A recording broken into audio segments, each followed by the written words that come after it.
Hi, this is Janmijay, and this is day 11th of my communication practice. And for communication practice, I'm reading this book called Man's Search for Meaning by Viktor E. Frankl. This is a two-part book, which first part discuss about the author's experience in the concentration camp. In the second part of the book, he is talking about his theory called logotherapy. I don't know in detail like what logotherapy means and what kind of theory he developed before the 1945 era, and we'll discuss that once we get there. So I'll just start with a quick introduction to the book. Author was basically a Jew based out of Austria, Vienna, and author was also a psychiatrist by training, and he used to be a doctor during that course of time. But because Jews were persecuted in the Nazi Germany, and Germany has covered all the Austria region, and they were like ruling that area, so all the folks were sent to a concentration camp. So for those who don't know, concentration camp were camps set up by Nazi Germany to hold Jews as prisoners. They were forced to do manual labor work. They were not fed properly, and Auschwitz and other centers were quite infamous because of their gas chambers and crematoriums. Those who don't seem to fit to work, they were sent to crematoriums and gas chambers to die. And there were like 6 million Jews who were killed in the entire war during 1945 era. So yeah, I'll just start quickly.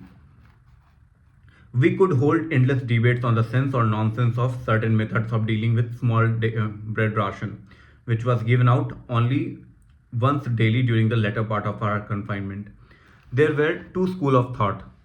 One was in favor of eating up the entire ration immediately. This had twofold advantage of satisfying the worst hunger pangs for a short period of time, at least once a day, and of safeguarding against possible theft or loss of ration. The second group, which held the dividing the ration up, used different arguments. I finally joined their ranks.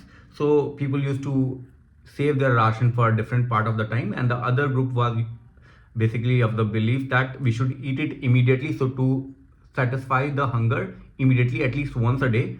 And it also protects them to if the ration is not so that their ration is not get lost or stolen by someone else. So there were two schools of thought, and the author joined the second one, which basically meant they were rationing their breads for a different part of the day. They did not eat it immediately.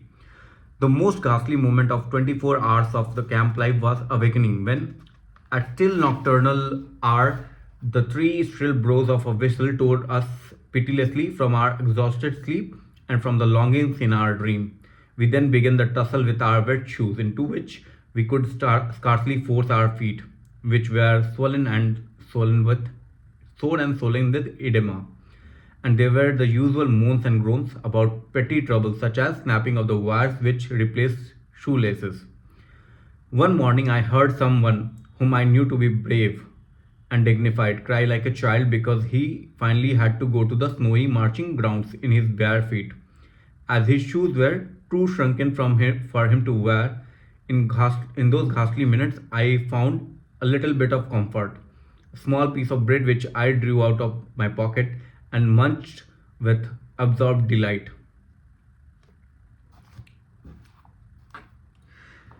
With the majority of prisoners, the primitive life and the effort of having to concentrate on just saving one's skin led to a total disregard of anything not serving that purpose, and explained the prisoners' complete lack of sentiment.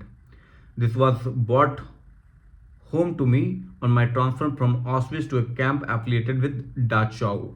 The train which carried us, about 2,000 prisoners, passed through Vienna. At about midnight, we passed one of the Viennese railway stations. The track was going to lead us past the street where I was born, past the house where I had lived many years of my life, in fact, until I was taken prisoner. There were 50 of us in the prison car, which had two small, barred peepholes. There was only enough room for one group to squat on the floor, while the others, who had to stand up for hours, crowded round the peepholes.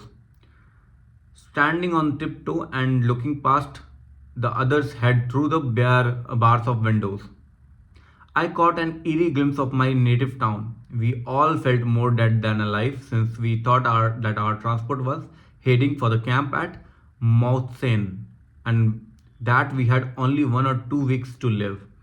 I had a distinct feeling that I saw the streets, the squares, and the houses of my childhood with the eyes of a dead man who had come back from another world and was looking down on a ghastly city. After hours of delay, the train left the station, and there was the street, my street. The young lads who had a number of years of camp life behind them and for whom such a journey was a great event stared attentively through the peephole. I began to beg them, to entreat them to let me stand in front for a moment only. I tried to explain how much a look through the window meant to me just then. My request was refused with rudeness and cynicism. You lived here all those years. Well, then you have seen quite enough already. So, their train was passing from Auschwitz to another camp, and they were passing through Viennese railway stations. And the author was basically raised and born there. And he wanted to take a last look at it because he was thinking that he had 1 or 2 weeks for him to live, and after that he will be killed. And he wanted to see through that peephole where a lot of folks were standing, and he tried to argue and try to make a case to just let him stand there for a moment to just see the squares, the block where he once lived. But his request was refused. And it is understandable that folks who were there standing, they lose the sense of empathy and sentiment in them because they had enough of, you know, stressors going on already. They were like the emotion was basically the first tragedy in their journey in the camp. After hours of delay, the train left the station, and there was the street, my street. So basically, the train was basically passing through his town, his small town, and the author was nostalgic for a moment. In general, there was also a cultural hibernation in the camp. There were two exceptions to this: politics and religion.